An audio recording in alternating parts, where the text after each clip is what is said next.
everyone, it's Melissa with the Word. Welcome back to my channel.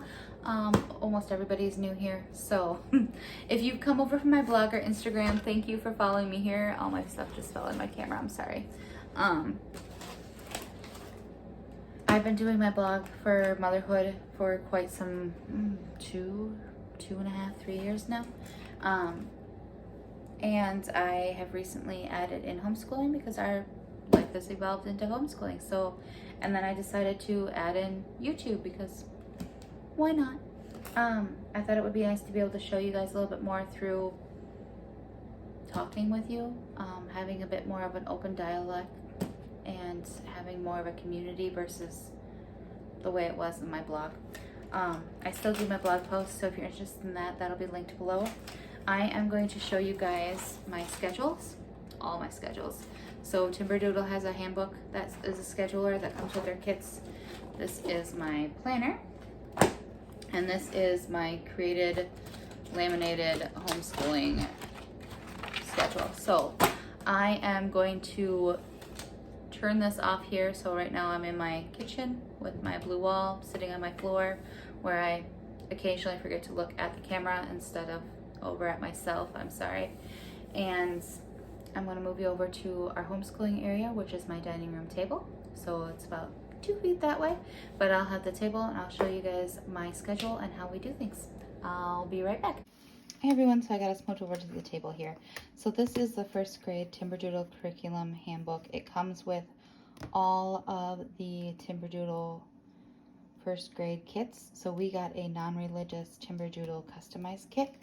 And in here, it provides you with the Meet Your Handbook, tips and tricks, your online scheduler, and on the back is a code for your online scheduler so you can add or get rid of anything that you did or didn't get so you can customize your scheduler to your own needs. Meet your online scheduler, how to use it, pro tips, and then your annual planner. So this has everything that was in the Elite kit. It has your curriculum, your lessons or pages, and how long it should take you each week. So for All About Reading, there's 54 lessons, and it should be about 20 minutes per day. Or like the Postman observation game, you can do it as much as you want and do it at least once a week. Now for the games and stuff, I plan them out on kind of a rotating schedule. I'll show you that in my book in just a second. Skill Sharpeners Geography has 135 pages, and they suggest you do about 4 a week. And that is in about a 36 school week. So if you're year-long plan, you'll have to change that as well, which is another reason they do the online scheduler. So you can change how many days a week you are schooling, because this per week kind of is based on a 32-week school year. And then, what is a lesson? So you know what that's considered. So like the daily traits is split into 25 weeks of work. They suggest that you start this after 11 weeks of school to ease into your school year and make sure your student is ready to write. So here's your basic checklist. So for the basic kit, this is the weekly checklist for the Elite kit. And the weekly checklist for the complete kit, and then the Elite kit is on 2 pages here. And then the reading challenge, and then that's all different stuff, so that's not related to scheduling in there. And then here is my planner. This is the one I got from Walmart. I got it in 2021. I do not love this, so I'll just open a page I don't really use. It has a big section for, say, September. It has these really cute sayings in here. And then it has the month again, just a real small one. Top 3 things, monthly habit tracker, goals, checklist, notes, little space for dots, get it done, focus on. And this is beautifully done, don't get me wrong. But the daily to-dos, this is all they have. So it doesn't have it broke down to like a day situation. So I can't really, I can't write out every day what I want to do, but there is enough of these sections for every day. I just don't like having to write what day it is, I guess. And I don't like the way it looks when I've done that. I tried that a few other times. Let's see here.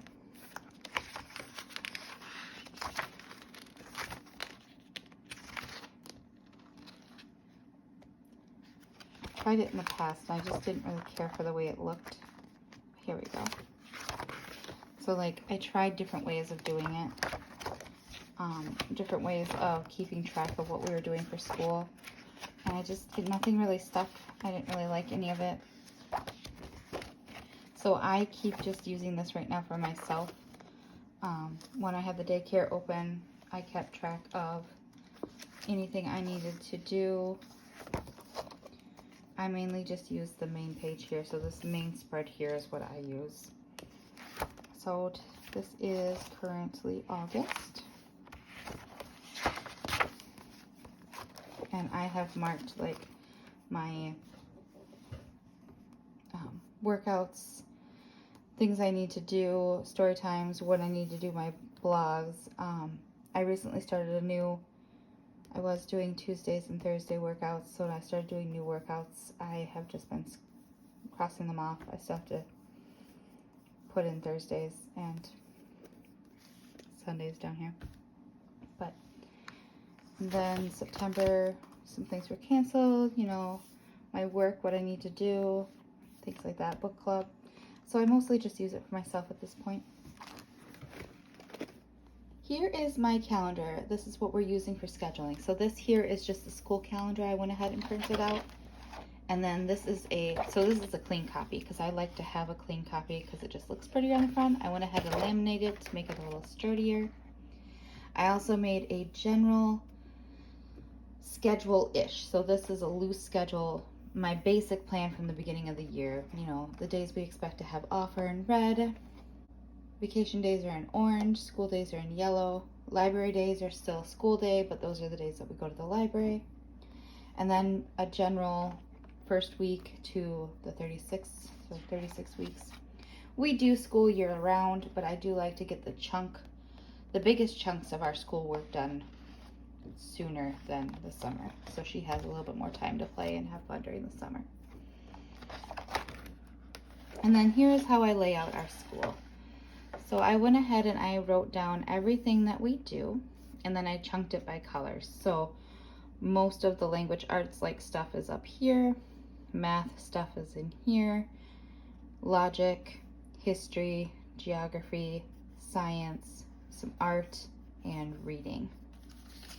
And then I just cross it off as we get things done. And some of the things I have that I want to do it multiple times a week or multiple times a month. I also have a column for monthly. And then like here, I changed that to done already because we finished that a while ago. And then here, I go ahead and I made this as well. I go ahead and I write the dates up here and I write down exactly what we did. So I track for our schooling to keep track of what we've done. So I find it easier to track what we've done by reverse planning, I think is what it's called. So I write down what we did for the day, what the day was, the total hours we spent in schooling. And then at the end of the week, I total up how many hours of school we did that week, how many hours we've done so far this year, and how many hours we have remaining. So for example,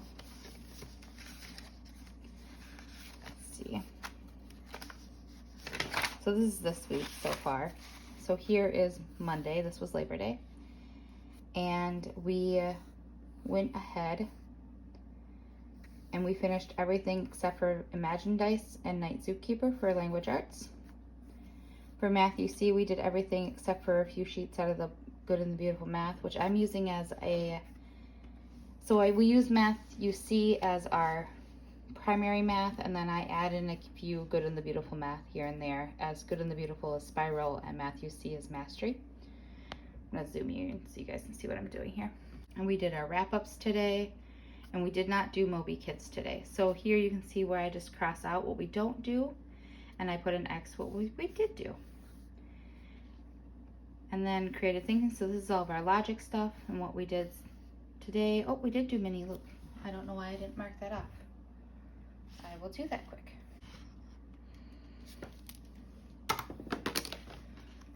She actually almost never lets us not do this because she loves doing this mini loop. We have not played cat or mouse. We didn't do any of these yet today or this week. We did history quest today, but we have not done our ancient figures or how we do it. We did geography, we did our science. We still do the big book of science, Berenstein big book of science, and I still have some show me science experiments from her kindergarten that we were doing. And then we didn't do any art today, and we didn't do any read alouds, but that's because she's actually spending this week with her grandparents. So I've just been going over and doing homework with her real quick and then coming back home. So we're doing the bulk of her homework this week. And then I just went ahead and I fill out what week we're on. I print it with the month. I keep her name on there. I do have 3 kids, but only right now I only do this for her, but I keep her name on it so I know whose it was. I put the dates of the week, the weekdays, and then I just quickly fill in what we did. I don't exactly write down the good and the beautiful language arts. I just write down that we did language arts. Writing, spelling, handwriting, math, etc. And then I add anything extra, like spent the day with Grandpa and Grandma. And then I put the hours that we did. So here I had originally just done what our bulk, and I forgot to leave her outside time. So I added that. So like back here, you can see we didn't do a lot last week. Or like right here where she spent the entire day with Grandpa and Grandma, and I put in 0. And then prior to that, I had a slightly different schedule where you can see what we were doing here. And I just keep track of how many hours are remaining because we have to have so many hours for the state of Wisconsin requires so many hours per year and then certain subjects. So I just want to make sure she's getting those in. And then I'm keeping track of how many hours we are doing school. And then towards the back, I also put in our public schools guide to 1st grade and kindergarten just to see what they're learning and making sure that she's staying a little bit on track. I, for the most part, make sure she's doing what she needs to be doing, but I do like to know where her peers are at, or her local peers are at. And then I laminate these back few pages mostly for stability, and then I laminate the first 2 pages for the same thing.